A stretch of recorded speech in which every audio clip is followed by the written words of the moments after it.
السلام علیکم ورحمۃ اللہ وبرکاتہ۔ بسم اللہ الرحمن الرحیم، الحمد للہ رب العالمین، والصلاة والسلام علی رسولہ الامین نبینا محمد وعلی آلہ واصحابہ اجمعین ومن تبعهم بإحسان إلى يوم الدين، اما بعد، رب اشرح لي صدری ويسر لي امری واحلل عقدۃ من لسانی یفقهوا قولی، رب زدنی علما، اللهم صل وسلم على نبينا محمد صلی اللہ علیہ وسلم وبارک علیہ۔ محترم حاضرین اور خواتین، آج کی اس مجلس میں ہم تذکرہ کر رہے ہیں عشرہ مبشرہ میں سے ایک اور مشہور صحابی اور حضرت عمر بن خطاب رضی اللہ تعالیٰ عنہ کے بہنوئی پیارے نبی صلی اللہ علیہ وسلم کی زبانی جنہیں خوش نصیب ہونے کا شرف حاصل ہوا، وہ حضرت سعید بن زید رضی اللہ تعالیٰ عنہ کا تذکرہ ہے۔ سعید بن زید بن عمرو بن نفیل بن عبد العزیٰ مکہ کے اندر ہجرت سے تقریباً 22 سال پہلے پیدا ہوئے۔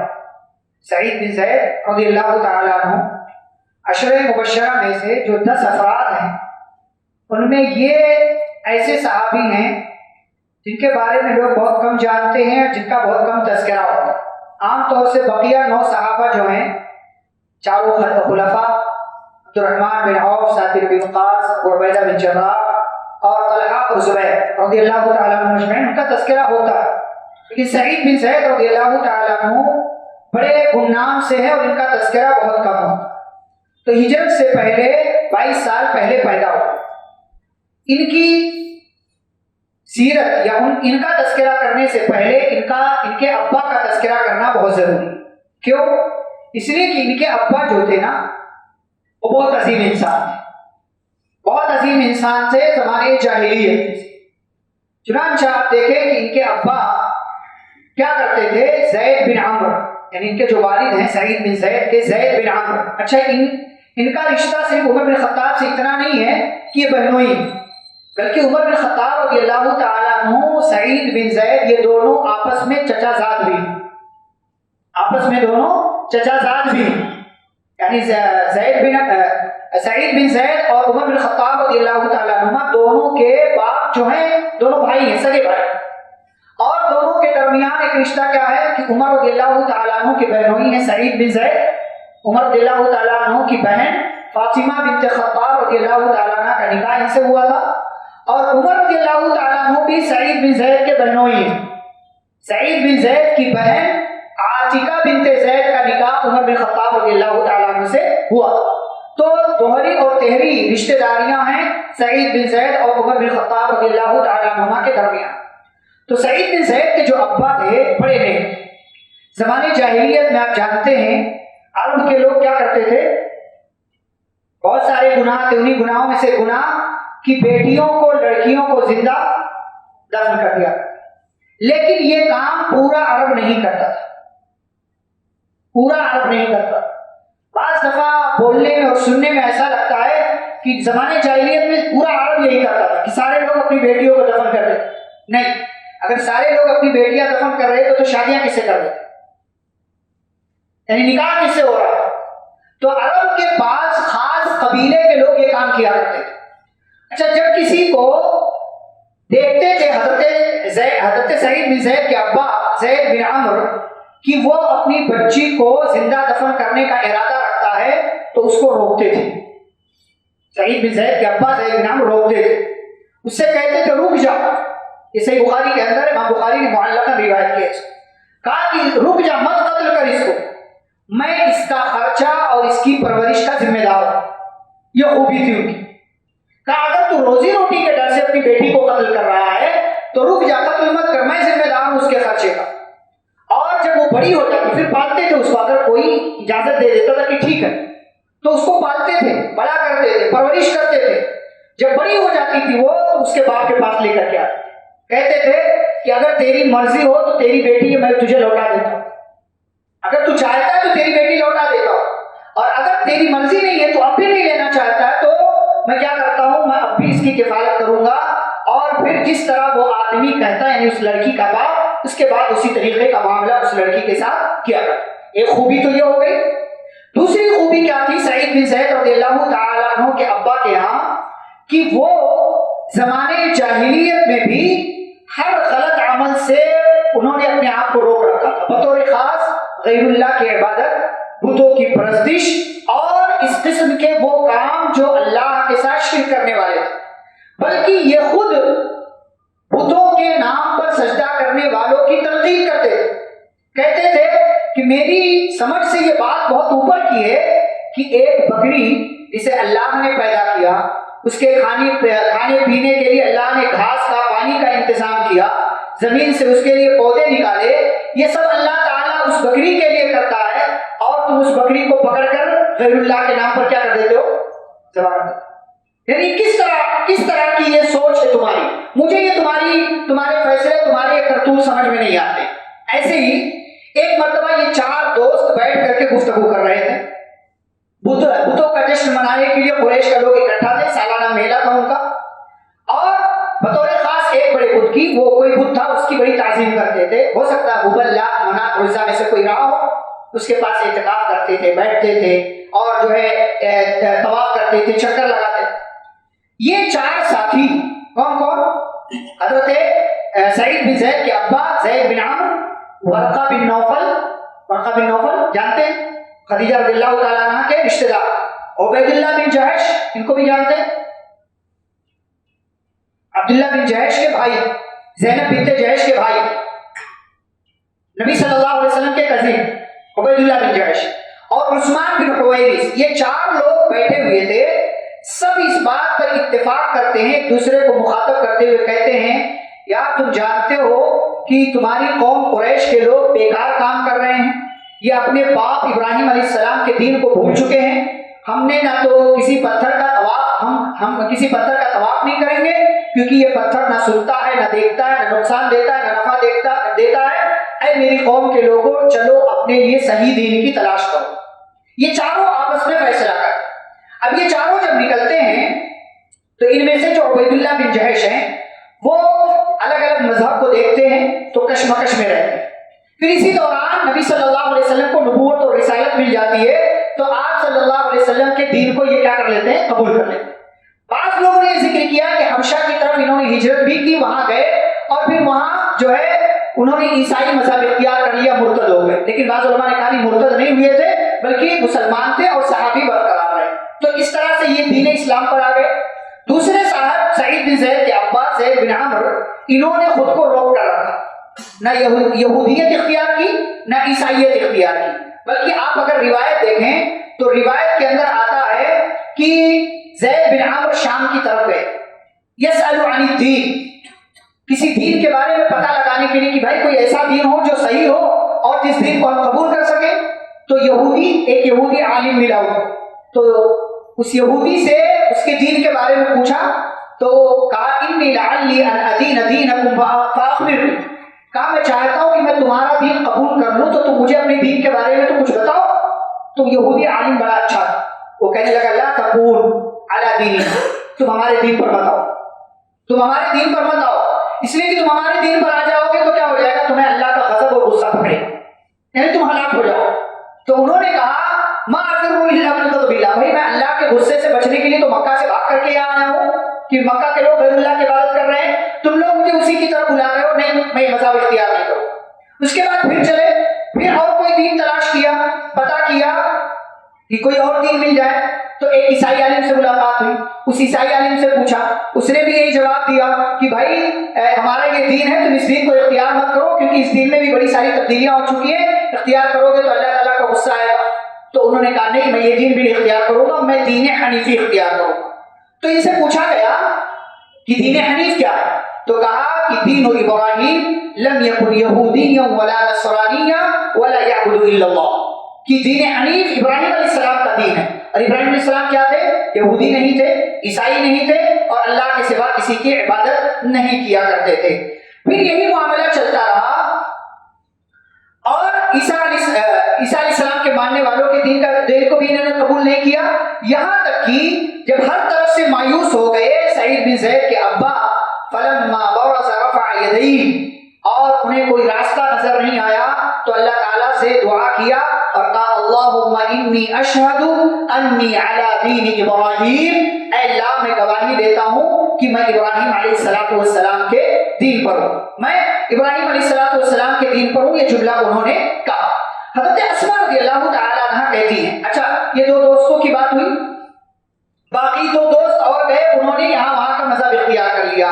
بعض لوگوں نے کہا ہے کہ عثمان بن حویرث جو تھے وہ عیسائی بن گئے، اور ورقہ بن نوفل جو تھے وہ نصرانیت کا مذہب انہوں نے، بعض لوگوں نے کہا عیسائیت کا مذہب انہوں نے اختیار کیا۔ اس طریقے سے ان چاروں دوستوں نے کوئی نہ کوئی مذہب اختیار کر لیا۔ ان میں سے عبید اللہ بن جہش مسلمان ہوئے، صحابی بننے کا شرف انہیں حاصل ہوا، اور زید بن عمرو بن نفیل ابراہیم علیہ السلام کے دین پر برقرار ہے۔ اسماء رضی اللہ تعالیٰ عنہ کیا کہتی ہیں کہ میں نے زید بن عمرو بن نفیل کو دیکھا۔ کون زید بن عمرو؟ سعید بن زید کے ابا، ایک بہت ہی بوڑھے شخص، ایک مرتبہ میں نے دیکھا کہ کعبے کے سامنے اپنی کمر ٹیک کر کے بیٹھے ہوئے ہیں اور کہہ رہے ہیں اے قریش کے لوگوں، اس ذات کی قسم جس کے ہاتھ میں زید بن عمرو کی جان ہے، ما اصبح احد منکم علی دین ابراہیم غیری، تم میں سے کوئی بھی میرے علاوہ ابراہیم علیہ السلام کے دین پر نہیں۔ یہ انہوں نے جملہ کہا۔ ثم یقول، پھر کہنے لگے اللہم انی لو اعلم احب الوجوہ الیک عبدتک بہ، کہ اللہ اگر مجھے اس بات کا علم ہو جائے کہ تجھے تیری عبادت کے لیے کون سا طریقہ سب سے زیادہ محبوب ہے تو اے اللہ میں اس طریقے سے تیری عبادت کروں۔ اور کہا اے میرے اللہ میں ان تمام چیزوں سے توبہ کرتا ہوں، مشکل یہ ہے کہ مجھے معلوم نہیں ہے کہ تیری عبادت کرنے کا بہتر طریقہ کیا ہے۔ پھر اپنی ہتھیلی نیچے رکھتے اور سجدے میں گر پڑتے تھے۔ ایک مرتبہ سعید بن زید رضی اللہ تعالیٰ عنہ اور عمر بن خطاب رضی اللہ تعالیٰ عنہ دونوں آئے نبی صلی اللہ علیہ وسلم کے پاس اور کہا کہ ہم زید بن عمرو کے لیے مغفرت کی دعا کرنا چاہتے ہیں، کر سکتے ہیں؟ کیونکہ نبی صلی اللہ علیہ وسلم کے نبی بنائے جانے سے پہلے یہ فوت ہو گئے، تو زمانہ ہی نہیں ملا نبی صلی اللہ علیہ وسلم کی نبوت اور رسالت کا، اور لیکن دین ابراہیم پر تھے، ابراہیم علیہ السلام کے دین ملت پر تھے، بتوں کی عبادت نہیں کرتے تھے۔ تو ان دونوں نے بیٹے اور بھتیجے، یعنی زید بن عمرو کے بیٹے سعید بن زید اور بھتیجے عمر بن خطاب، دونوں آئے نبی صلی اللہ علیہ وسلم کے پاس، پوچھا کہ ہمارے ابا یا ہمارے چچا نے آپ کا دین تو قبول نہیں کیا، زمانہ نہیں ملا، لیکن کیا ہم ان کے لیے دعائیں مغفرت کر سکتے ہیں؟ آپ صلی اللہ علیہ وسلم نے فرمایا ہاں کر سکتے ہو، کیونکہ وہ روز قیامت تنہا ہی ایک امت بن کر کے اٹھے۔ کیوں؟ اس لیے کہ پورے مکہ میں ابراہیم علیہ السلام کے دین پر صحیح معنوں میں ان کے دور میں کوئی تھا تو وہ خود تھے زید بن عمرو بن نفیل، سعید بن زید رضی اللہ تعالیٰ عنہ کے والد۔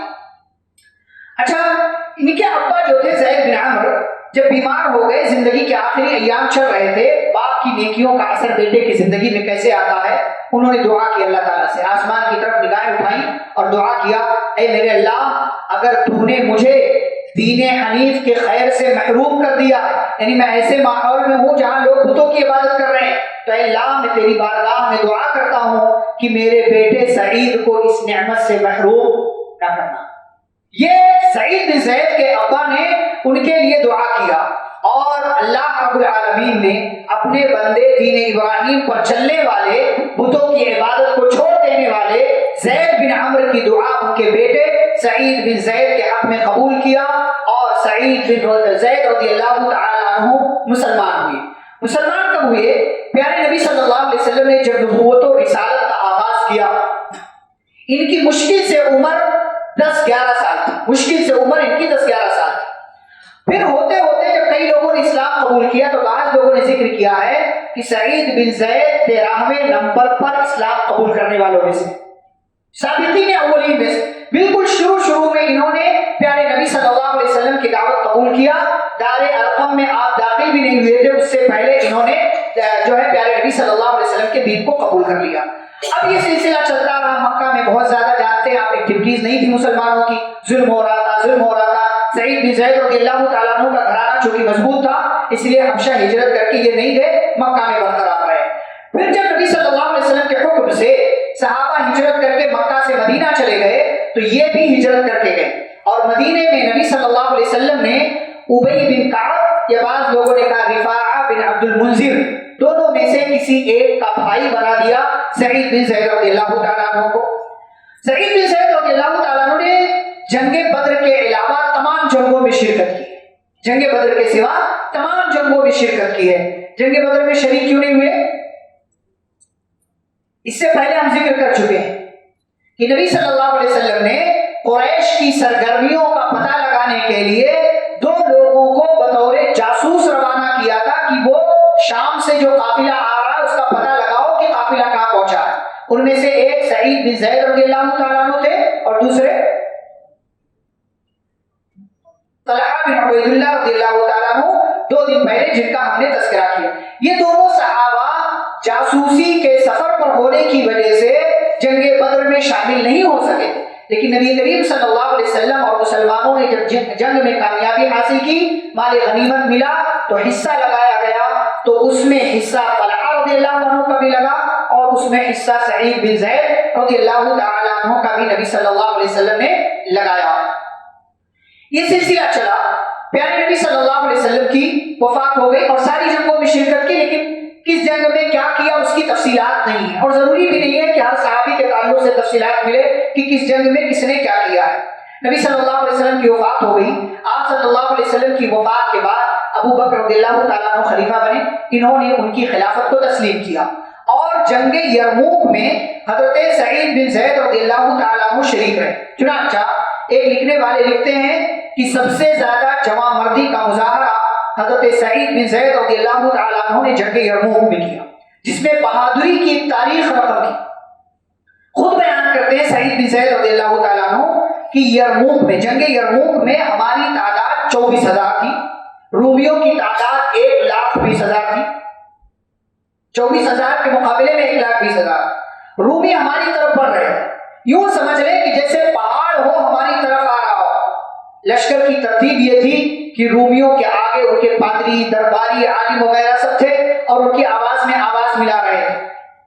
یہ سارا منظر دیکھ کر کے مسلمانوں کے دلوں میں ایک طرح کا روب پڑ گیا۔ ان کی حالت دیکھ کر کے ابو عبیدہ بن جراح رضی اللہ تعالیٰ عنہ کھڑے ہوئے اور کہا کہ مسلمانوں کو لڑنے پر ابھارا اور کہا اللہ کے بندو، تم اللہ کے دین کی مدد کرو، وہ تمہاری مدد کرے گا، تمہارے قدموں کو جما دے گا۔ صبر کرو، صبر ایک پنجی ہے جس کے ذریعے اللہ کفر سے نجات دیتا، جس کی وجہ سے اللہ کی رضا حاصل ہوتی ہے، اور صبر ہی کی وجہ سے کامیابیاں ملتی ہیں۔ یہ چھوٹی سی تقریر کی حضرت ابو عبیدہ رضی اللہ تعالیٰ عنہ نے، مسلمانوں کی صفوں میں جو ماحول تھا وہ ماحول بدل گیا۔ ایک آدمی مسلمانوں کی صف سے اٹھ کر آیا، کہنے لگا میں نے تو پکا ارادہ کر لیا ہے کہ میں اللہ کی راہ میں اسی وقت موت کو گلے لگاؤں گا، یعنی میں جنگ لڑوں گا۔ کیا تم کوئی پیغام رسول اللہ صلی اللہ علیہ وسلم کو دینا چاہتے ہیں؟ یعنی میں تو جا رہا ہوں، مجھے شہادت مل جائے گی۔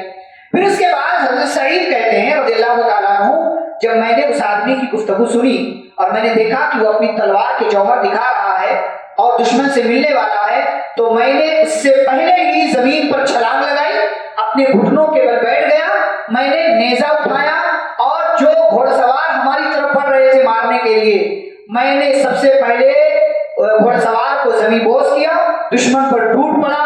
اب میں اطمینان میں تھا کہ اللہ نے میرے دل سے دشمن کا خوف مٹا دیا۔ اس کے بعد لوگ رومیوں کے سامنے سے حملہ آور ہو کر ٹوٹ پڑے۔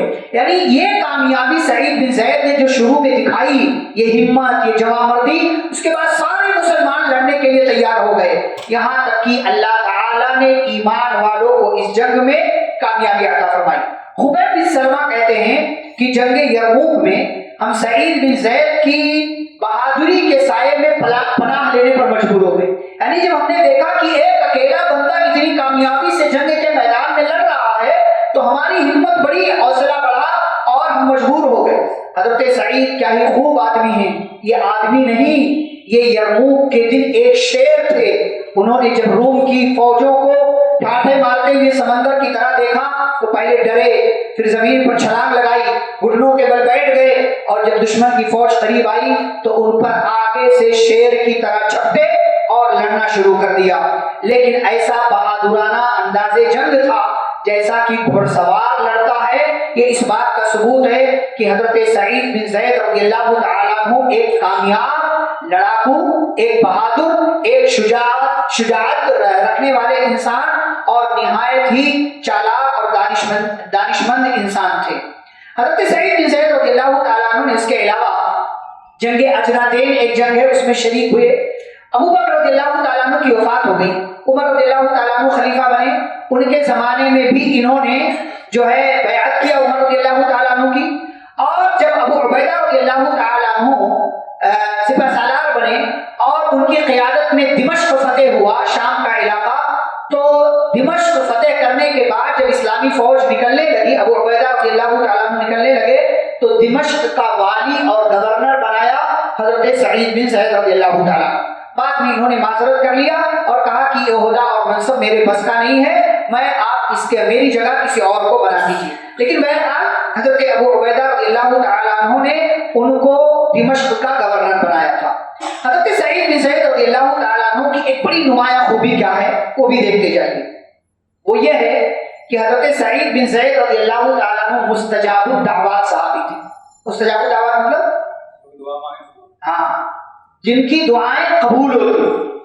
حضرت سعید بن زید انہی میں سے تھے۔ ایک تو سعید بن زید ہے، ایک سعد بن ابی وقاص۔ حضرت سعید بن زید، سعد بن ابی وقاص۔ سعید بن زید کا آج تذکرہ سنیے انشاءاللہ، سعد بن ابی وقاص رضی اللہ تعالیٰ عنہ کا ایک دو دن کے بعد ہم تذکرہ کریں گے۔ حضرت سعید بن زید رضی اللہ تعالیٰ عنہ کی اس نمایاں خوبی کے حوالے سے صحیح مسلم کی ایک حدیث ہے۔ صحیح مسلم کی اس حدیث کے اندر جو حدیث نمبر 1610 ہے، حضرت ہشام بن عروہ بن زبیر بن عوام رضی اللہ عنہ کے بیٹے ہیں عروہ، انہی کے بیٹے ہشام، وہ بیان کرتے ہیں اپنے ابا سے روایت کرتے ہوئے کہ میرے ابا نے کہا عروہ بن زبیر نے کہ ایک عورت تھی عروہ بنت اویس نام کی۔ یہ زمانہ ہے غالباً حضرت امیر معاویہ رضی اللہ تعالیٰ عنہ کا، اور مروان بن حکم خلیفہ تھا اس وقت۔ یہاں اس طرف جہاں جس علاقے میں یعنی مدینہ کے علاقے میں سعید بن زید رضی اللہ تعالیٰ عنہ جہاں رہ رہے تھے، وہاں کا گورنر والی ذمہ دار جو تھا وہ مروان بن حکم تھا۔ امیہ کا دور شروع ہو چکا تھا، بنو امیہ کا، امیر معاویہ رضی اللہ تعالیٰ عنہ خلیفہ ہے اور اسلامی حکومت کی راجدھانی جو ہے دمشق ہے، شام کا علاقہ۔ تو مدینے کے اندر سعید بن زید رضی اللہ تعالیٰ عنہ رہ رہے تھے۔ ایک عورت عروہ بنت اویس نے یہ دعویٰ کیا، مقدمہ دائر کر دیا بلکہ مروان بن حکم کے پاس جا کر کے انہو اخذ شیئا من ارضها، کہ سعید بن زید نے میری کچھ زمینوں پر قبضہ کر لیا۔ یہ تھا، یہ مقدمہ دائر کیا اس عورت نے کس کے خلاف؟ سعید بن زید رضی اللہ، عشرہ مبشرہ میں سے ایک صحابی، اتنے عظیم صحابی پر اس نے یہ کیس دائر کر دیا کہ انہوں نے میری فلاں زمین پر قبضہ کر لیا۔ فخاصمت الى مروان بن الحکم، مروان بن حکم کے پاس مقدمہ پہنچا۔ مروان بن حکم نے سعید بن زید رضی اللہ تعالیٰ عنہ کو بلایا، سوال کیا، تو سعید بن زید رضی اللہ تعالیٰ عنہ نے بڑی محبت سے جواب دیا، کہا انا كنت آخذ من ارضها شيئا بعد الذي سمعت من رسول اللہ صلی اللہ علیہ وسلم، کیا میں اس عورت کی یا کسی کی بھی زمین لوں گا بعد اس کے کہ میں نے نبی صلی اللہ علیہ وسلم کا یہ فرمان سن رکھا؟ یعنی نبی کے زمانے میں جب نبی صلی اللہ علیہ وسلم حیات تھے، زندہ تھے، تو میں نے نبی سے ایک حدیث سنی تھی، کیا اس حدیث کے سننے کے بعد بھی میں کسی کی زمین ہڑپ سکتا ہوں، قبضہ کر سکتا ہوں؟ تو مروان بن حکم نے پوچھا ما سمعت من رسول اللہ صلی اللہ علیہ وسلم، کیا سنا آپ نے نبی صلی اللہ علیہ وسلم؟ آپ کہہ رہے ہیں کہ آپ نے کوئی حدیث سنی؟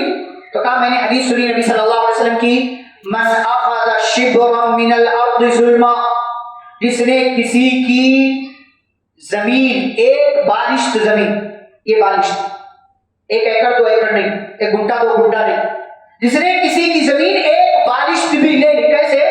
ظلم کر کے ہڑپ لیا، قبضہ کر لیا، ناجائز کاغذ بنا لیا، پیسے کھلا دیے، رشوت دے دیا، غبن کر لیا، کسی بھی طریقے سے جو آج کل ہو رہا ہے جان جج، ایک سے بڑھ کر ایک لوگ ہیں اس معاملے میں۔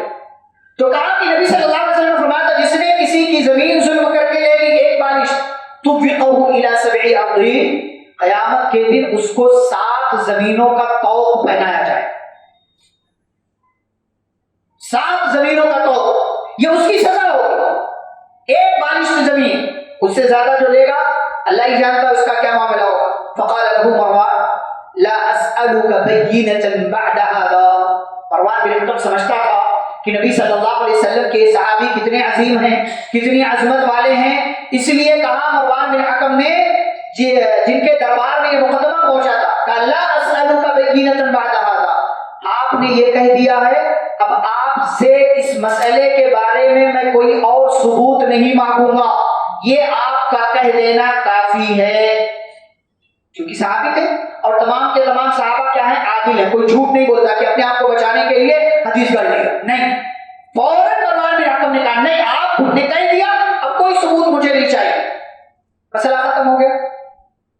لیکن دل پر جو چوٹ لگی تھی سعید بن زید کے کہ میرا نام آیا ہے، اس عورت نے مجھ پر الزام لگایا ہے، تو حضرت سعید بن زید مظلوم تھے، بدعا کی اس عورت کے خلاف، کہا اللہم ان کانت کاذبہ فعمی بصرها واقتلها فی ارضها، کہ اے اللہ اگر یہ عورت جھوٹی ہے تو اس کو اندھی کر دے، یہ بدعا، اس کو اندھی کر دے، واقتلها فی ارضها، اور اس کو اسی کی زمین میں اے اللہ تمہار دے۔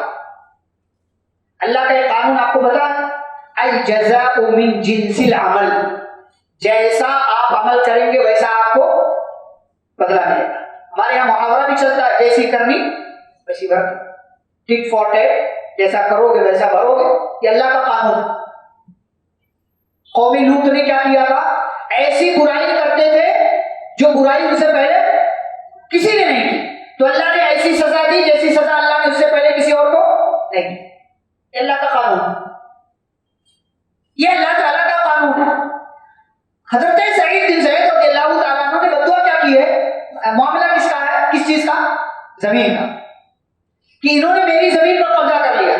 سعید بن زید رضی اللہ عنہ بدعا کر رہے ہیں لا اگر یہ عورت جھوٹی ہے اس کو اندھی کر دے، یعنی یہ ایسی بات کہہ رہی ہے کہ یہ آنکھوں والی ہو کر کے بھی اندھوں والا کام کر رہی ہے، تو کیا کر، اس کو اندھی کر، یعنی اس کے پاس آنکھ ہے لیکن اس آنکھ کا صحیح استعمال نہیں کر رہی ہے، اسے دکھائی نہیں دے رہا، کیا فائدہ ہے، اللہ اس کو اندھی کر دے۔ وَاقْتُلْهَا فِي أَرْضِهَا، اور اے اللہ اس کو اس کی زمین میں ہی کر، اس نے میرے اوپر زمین ہڑپنے کا الزام لگایا ہے، اے اللہ اس کو اس کے گھر میں ہی مار دینا، قتل کر دینا۔ راوی بیان کرتے ہیں، کہتے فما ماتت حتی ذهب بصرها، یہ عورت سعید بن زید رضی اللہ تعالی عنہ کی بددعا کے بعد یہ عورت مری نہیں، یہاں تک کہ اس کی بینائی چلی گئی، بینائی چلی گئی۔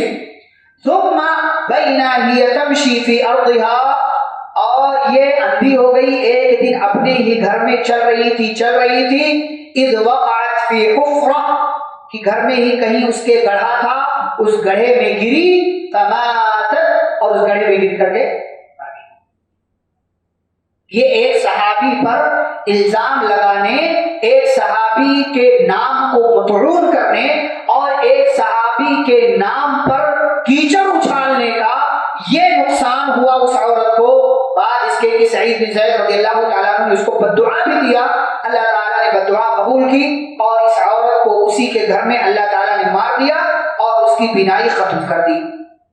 یہ سعید بن زید رضی اللہ تعالیٰ عنہ۔ عثمان رضی اللہ تعالیٰ عنہ کا جب دور آیا، علی رضی اللہ تعالیٰ عنہ کا جب دور آیا، تو عثمان اور علی رضی اللہ تعالیٰ عنہما کے دور میں جب فتنے ظاہر ہوئے، ان کی وجہ سے نہیں، سبائیوں کی وجہ سے، شیعوں کی وجہ سے، خوارج کی وجہ سے، تو حضرت سعید بن زید بالکل الگ رہے، ان تمام مسئلوں میں پڑے ہیں، ان تمام مسئلوں میں نہیں پڑے۔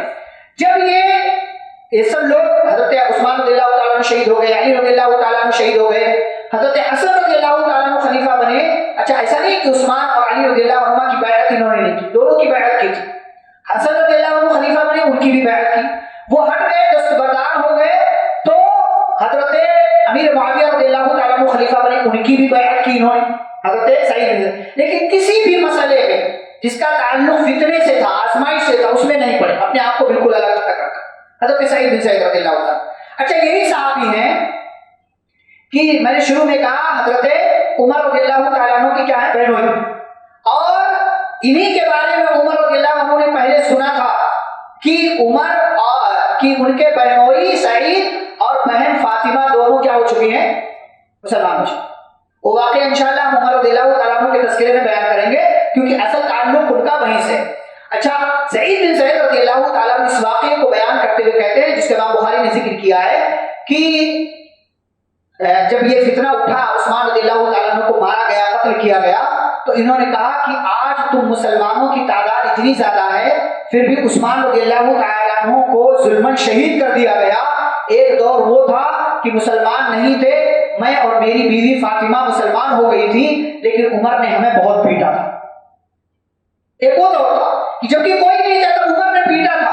اور عمر رضی اللہ تعالیٰ عنہ جتنے ہوشیار اور چالاک ہیں, یہ کہتے ہیں کہ مجھے یہ لگتا تھا کہ مجھ سے پہلے عمر کو مسلمان ہونا چاہیے تھا, مجھ سے پہلے عمر کو مسلمان ہونا چاہیے تھا, لیکن عمر رضی اللہ تعالیٰ عنہ کے اسلام میں تھوڑی سی تاخیر ہوئی, جس کا تذکرہ ہم کریں گے. لیکن وجہ ایک یہ بھی بنے تھے حضرت سعید بن زید رضی اللہ تعالیٰ عنہ اور ان کی بیوی عمر رضی اللہ تعالیٰ عنہ کی بہن فاطمہ بنت خطاب رضی اللہ تعالیٰ عنہ.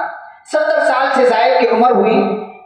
اچھا, ابھی جانتے ہیں عشر مبشرہ میں سے بتانے کی ضرورت ہی نہیں ہے کہ نبی صلی اللہ علیہ وسلم کی زبانی جنت کی خوشخبری انہوں نے پائی ہے. 70 سال سے زائد کی عمر ہوئی, 51 ہجری آئی.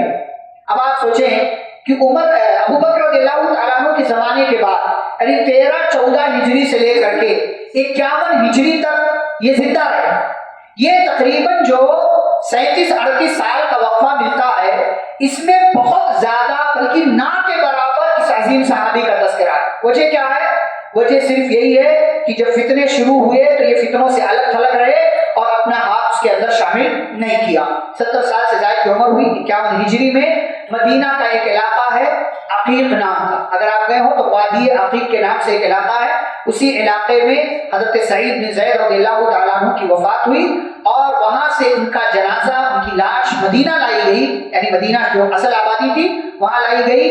اور سعد بن ابی وقاص رضی اللہ تعالیٰ عنہ جو عشر مبشرہ میں سے خود ہیں, انہوں نے اپنے ساتھی سعید بن زید رضی اللہ تعالیٰ عنہ کو غسل دیا, اور انہوں نے اور عبداللہ بن عمر رضی اللہ تعالیٰ عنہما نے دونوں نے مل کر کے ان کو قبر میں اتارا اور ان کی تدفین کی گئی.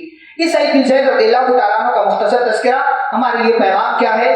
پہلا پیغام کہ اس سے پہلے جو میں ذکر کر چکا ہوں کہ ہمیں اولاد کے لیے دعائیں کرنا چاہیے. سعید بن زید رضی اللہ تعالیٰ عنہ کی اس کامیابی اور اسلام قبول کرنے کے پیچھے دعا ہے کس کی؟ ان کے والد صاحب کی. کہا کہ اے اللہ, اگر مجھے اسلام کی صحیح شکل نہیں مل سکی ہے پھر بھی میں نے کوشش کیا, لیکن اے اللہ میرے بچے کو اسلام کی رحمت سے محروم نہ رکھ.